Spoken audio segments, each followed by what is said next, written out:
नमस्कार विद्यार्थियों। पिछले व्याख्यान में हमने अमेरिकी शासन व्यवस्था की प्रमुख विशेषताओं के संबंध में बात की थी, जिसके तहत हमने उसकी कई ऐसी विशेषताओं के संबंध में आप लोगों को बताया था जो किसी भी देश में सबसे पहले यदि कहीं से शुरुआत हुई उन विशेषताओं की तो वह अमेरिकी संविधान है।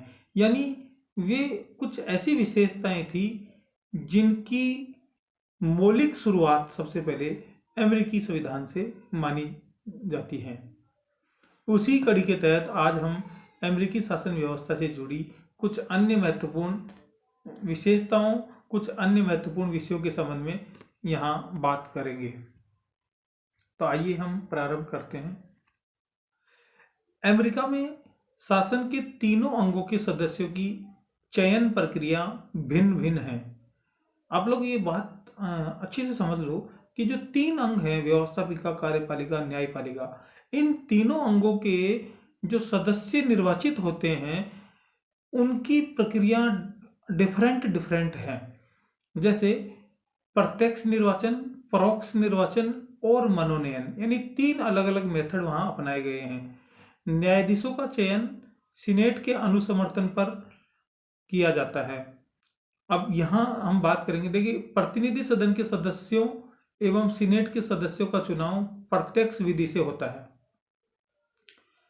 यानी डायरेक्ट इलेक्शन मेथड है। राष्ट्रपति का निर्वाचन अप्रत्यक्ष विधि से होता है, क्योंकि राष्ट्रपति का निर्वाचक मंडल बनता है और निर्वाचक मंडल के माध्यम से जो चुनाव होता है वह अप्रत्यक्ष चुनाव की श्रेणी में आता है। जबकि न्यायाधीशों का चयन मनोनयन विधि के आधार पर होता है, यानी जो मनोनीत करते हैं ना, जैसे अपन मनोनीत करते, जैसे अपने यहाँ राज्यसभा में और लोकसभा में राष्ट्रपति द्वारा कुछ सदस्य मनोनीत किए जाते हैं, तो यहाँ मनोनयन के आधार पर इनका चयन किया जाता है। अमेरिका में शासन के एक अंग का सदस्य एक ही समय में दूसरे अंग का सदस्य नहीं हो सकता। ये बात आपको अच्छे से समझना होगा कि कोई व्यक्ति, जैसे उदाहरण के लिए कोई व्यक्ति कांग्रेस का सदस्य है तो वह राष्ट्रपति के मंत्रिमंडल में शामिल नहीं हो सकता, वह न्यायाधीश नहीं बन सकता। या कोई व्यक्ति न्यायाधीश है तो वह कांग्रेस का सदस्य नहीं हो सकता, वह राष्ट्रपति के मंत्रिमंडल में शामिल नहीं हो सकता। और इसी प्रकार राष्ट्रपति या उसके जो सचिव होते हैं वे एट ए टाइम न्यायाधीश या कांग्रेस के सदस्य नहीं हो सकते। जबकि भारत में कुछ अलग है विशेषता।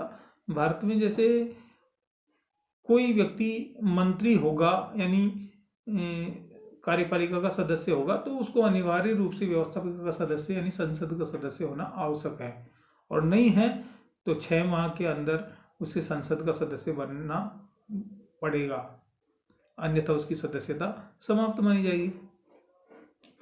अमेरिका में शासन के विभिन्न अंगों के कार्यकाल की निश्चितता एवं शासन के विभिन्न अंगों का अलग अलग कार्यकाल वहाँ की अपनी एक विशिष्ट विशेषता है, यानी अलग विशेषता है।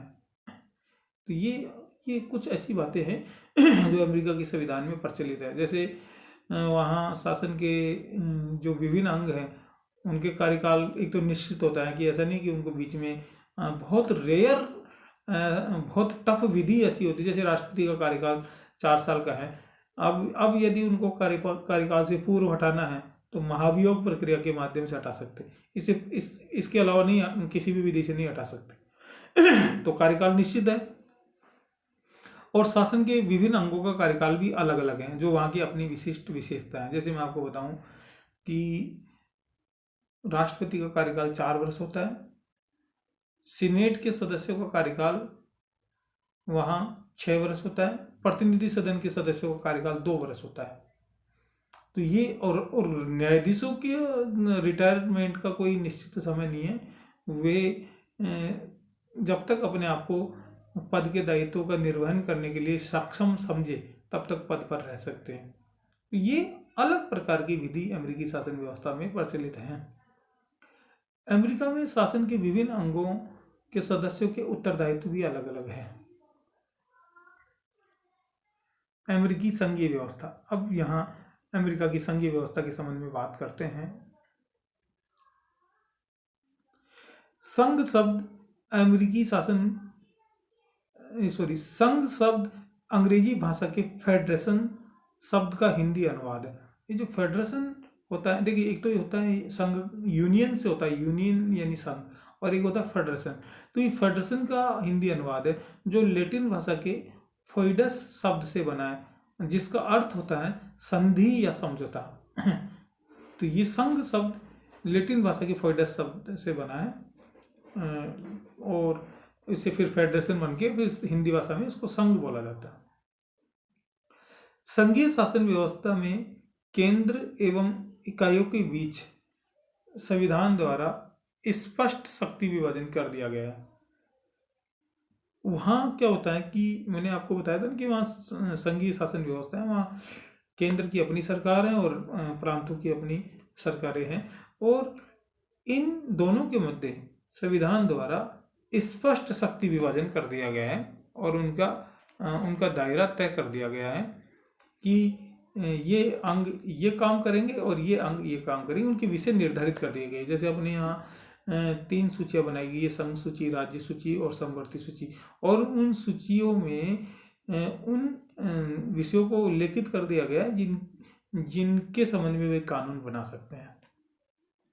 संघ के महत्वपूर्ण विषय एवं शक्तियाँ, जैसे मैं आपको संघ के कुछ महत्वपूर्ण विषय बताऊंगा अमेरिका के संबंध में। जैसे करारोपण, टैक्सेशन होता है ना, करारोपण, मुद्रा, डाक तार, सर्वोच्च न्यायालय, अंतर्राष्ट्रीय संधि या समझौते, सेना एवं नौसेना, नए राज्यों का प्रवेश, नापतोल, अंतरिक्ष, दूरदर्शन एवं अन्य महत्वपूर्ण विषय जो राष्ट्रीय महत्व के हो, वे सभी संघ के दायरे में आते हैं। उन सभी विषयों पर संघ कानून बना सकता है। इनमें प्रांत या प्रांतीय सरकारें किसी भी प्रकार का हस्तक्षेप नहीं कर सकती। तो ये जो सब विषय, और भी बहुत से विषय हैं, सबका उल्लेख करना संभव नहीं है, लेकिन इन सब विषयों के संबंध में संघ को कानून बनाने का अधिकार है और स्वतंत्रता है। प्रांतों के महत्वपूर्ण विषय एवं शक्तियां। अब जैसे प्रांतों को कौन कौन से विषय मिले हैं? स्थानीय करारोपण, जो लोकल टैक्स होता है ना, लोकल टैक्स, राज्यों का आंतरिक व्यापार, दीवानी एवं फौजदारी कानून, पुलिस, शिक्षा, यातायात, राजमार्ग, जो लोकल जो होते हैं राजमार्ग, जिनको अपने यहाँ, जैसे अपने यहाँ स्टेट हाईवे होते हैं वैसे, इन सब विषयों के संबंध में कानून बनाने का अधिकार प्रांतों को दिया गया है, यानी इकाइयों को दिया गया है। केंद्र के लिए निषिद्ध शक्तियां, यानी केंद्र क्या नहीं कर सकता, केंद्र को किन मामलों में कार्य करने से निषिद्ध किया गया है। एक तो बंदी प्रत्यक्षीकरण, मताधिकार, भाषण की स्वतंत्रता, भ्रमण पर रोक नहीं लगा सकता केंद्र, भेदभाव वाली उपाधियां नहीं दे सकता, आदि ऐसे विषय हैं जिनमें केंद्र की शक्ति को सीमित किया गया है। ये इनसे वंचित नहीं कर सकता। जैसे किसी को मताधिकार से वंचित नहीं कर सकता, किसी को बोलने से यानी भाषण देने से वंचित नहीं कर सकता। भाषण की स्वतंत्रता है तो इसको निषिद्ध नहीं कर सकता केंद्र। भ्रमण की स्वतंत्रता को बाधित नहीं कर सकता। तो ये केंद्र की निश्चित शक्तियां। प्रांतों के लिए निश्चित शक्तियां, जैसे विदेश संबंध, विदेश संबंधों में प्रांत हस्तक्षेप नहीं कर सकते। सेना, आयात निर्यात, राष्ट्रीय संपत्ति पर कर, मुद्रा, दास प्रथा, रंग भेद एवं जाति के आधार पर किसी भी व्यक्ति को मताधिकार से वंचित नहीं करना, आदि विषय ऐसे हैं जिन पर प्रांतों को कोई शक्ति प्राप्त नहीं है। विदेश संबंध में प्रांत शक्तिहीन है। सेना, आयात निर्यात, राष्ट्रीय संपत्ति पर कर, मुद्रा, दास प्रथा, इन सब के संबंध में राज्य शक्तिहीन है, एक तरह से वहां के प्रांत शक्तिहीन है।